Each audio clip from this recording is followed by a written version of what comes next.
Seems like everyone's a little bit upset with Halo Infinite with its monetization practices. Call me crazy here, but I'm starting to see a pattern with this trend.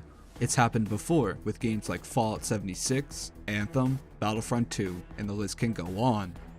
If you're like me, you're probably wondering when did all this start, but that'd be asking the wrong question. The real question is who is responsible for starting this mess with microtransactions?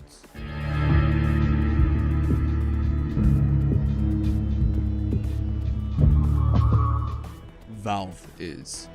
That news might shock some of you dear listeners out there, because Valve innovated gaming.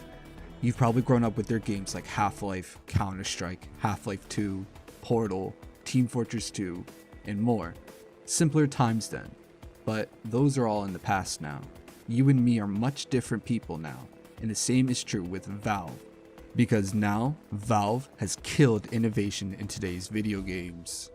Valve is responsible for the dreaded loot box. This can be traced all the way back to Team Fortress 2. In case you've never heard of TF2, it's a casual multiplayer first-person shooter. A big update came out for the game on September 30th, 2010 called the Mannconomy update. This update was going to add standard stuff like new weapons, cosmetics, and more importantly, loot boxes, which were called crates, player trading, and an in-game store. How this all worked was after an hour of playtime, you would get an item. 70% of the time it was a weapon, 29% of the time it was a loot box, and 1% of the time it was a cosmetic. Well, how'd you open the crate? You would go and buy a key from the in-game store for a whopping $2.50. The crate when open had a chance of giving you a weapon or a cosmetic. So let's say you play TF2 and you found a crate. You see everyone else wearing these cool hats and you want one for yourself. You go to the TF2 store and purchase yourself a key to use on the crate. You go to open it, and congrats, it's not a weapon, it's a hat. Only it's for the heavy, and you don't really play heavy that often. Now you're a bit bummed out because you were really hoping for a scout hat. That's where trading comes in. With your heavy hat, you can go to a trading server in hopes of exchanging your hat for the one you want. But that begs the question, what is your hat worth though? Because hey, guess what? There's an in-game economy, so now there's an in-game economy. Because hey, guess what? There's an in-game market, so now there's an in-game economy. Like with any economy, there needs to be a currency everybody agrees upon. What's that currency, you wonder? Keys. Keys are, since they are available to anyone, can be used by anyone, and it's already tied to a monetary value. Theoretically, you look up what your hat is worth. You find that it's worth about 2.5 keys, which in money term equates to $6.25. The hat you want is worth 3 keys, which is $7.50. Here's your problem. Now what are your solutions available? Well, 1, maybe you could find someone who wants to trade your hat. 2, you add extra items to your deal to up its value. 3, you go to open more crates in hoping of winning your desired hat from the TF2 slot machine. There are way more solutions you could take, but focus on that third one. That was the most common choice players took, which resulted in people spending hundreds of dollars on keys, and all of that money went straight to Valve's pocket. Valve saw the success and profits, and like the innovative types they are, decided to expand their audience. How they do that?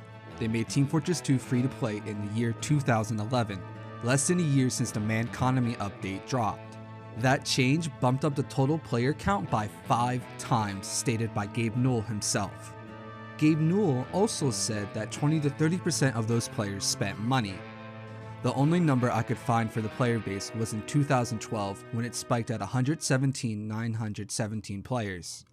If I took 25% of that number, which brings me to 29,480 players, those players bought a key. Now remember, a key is worth $2.50. So when you multiply that number with the number of players, you'll get a result of $73,698.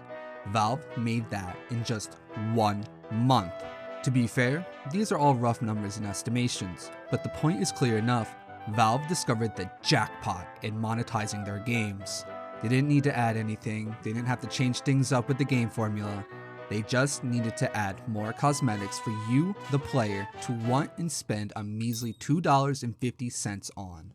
If it was successful for Team Fortress 2, which, might I add, was only 5 years old at this point, they were going to repeat this in their future projects. Let me introduce you to Counter-Strike Global Offensive, even though most of you don't need it. It was the shooter of the decade in the 2010s and still presently. Hell, it was meant to be the shooter of the decade during its development. Fun fact, CSGO on its initial release did not meet expectations Valve set out for it. The biggest problem for this game was that it couldn't hold player retention. Players complained that CSGO didn't add anything new or innovative to the series. It was basically just Counter-Strike's source in terms of gameplay. Other shooters at the time, like the Battlefield series, had destructible terrain, drivable vehicles, and much more. Counter-Strike only had guns. How did Valve tackle this problem? As you've already guessed, loot boxes. They turned their game into an online casino because hey, gambling has always kept people coming back. Jackpot winner. Burn, baby, burn. I'm not kidding either when I say gambling. There are gambling sites for Counter-Strike Global Offensive for weapon skins. Most especially knife skins that were selling up to like $800. Yet, this all solved the problem for the low player count. In August 2013, the player count was about 50,000. A year later, after loot boxes were added to the game, it went up to 243,000 players. Team Fortress 2 was able to make $73,000 in a month, and that game was 5 years old. How much money do you think this brand new game made in just a month from microtransactions alone? I wish I could have a number to show you because I can't even fathom how big it was. Let me ask you this, what's true with gaming and any other media? If something is popular, then everybody is going to imitate it. See all the Battle Royale clones we have. The other big cats wanted their fair share of the money train Valve discovered. EA started putting loot boxes into their FIFA games, then sports games, then literally all their other games. Call of Duty started introducing loot boxes into their games as well. League of Legends added them into their game, Dota 2 added them, then Blizzard came along, saw all the golden bricks still laying around, and they took it and ran with them. Because in 2016, 3 years after Counter-Strike's update, gamers were starting to get a little bit tired and annoyed with all the locked loot boxes being shoved down our throats. So Blizzard, being the most aware company, saw how frustrated people were getting with them. They instead just took the lock off the boxes and just sold the boxes themselves. Battlefront 2 then happened, and its huge controversy would be for another video. All you need to know is that in order to unlock everything Battlefront 2 had available to the player would have required over 4,000 hours worth of playtime to unlock them. And this all started with Valve.